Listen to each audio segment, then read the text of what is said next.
हाँ अस्सलाम वालेकुम दोस्तों, आज असां कश्मीर में मौजूद आहियूं। असांजी पूरी कंदकोट जी टीम मौजूद है। असां तरी पहिरों दोस्त भाइनि जहिड़ो दोस्त गुलकार जी किराणी गॾु आहे, एहसान अली चाचा बि गॾु आहे। असांजो उस्ताद पुराणो सीनियर अदाकार आहे। 2001 खां वठी जेके इन जा टेली फिल्मां रिलीज़ थियूं आहिनि। उस्ताद अयाज़ कमराणी साहिबु जेको असांजो पुराणो नस्ल आहे, सरदई साहब इहे पुराणो अदाकार आहे। हेॾे असांजे डायरेक्टर एहसान हैदर पालवान जो वही डायरेक्टर अथव, वॾो साईं वॾी महिरबानी। हेॾे वही ज़हूर साहब जेको आहे असांजो उमर साहब, हनीफ अवान साईं हमेशह वॾेरे रूल कई अथव, आहे लॻे वॾेरो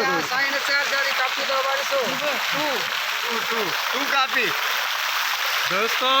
असां आयासीं हिते प्रोग्राम में कश्मीर में। हाणे सिटी पार्क में इंजॉय कयूं था त सभु दोस्त जेके तस्वीर फोटो वग़ैरह कढूं था। असांजे पंहिंजे शहर कश्मीर आहे। वॾी महिरबानी दोस्तों, वरी तव्हांखे ॾेखारींदासीं।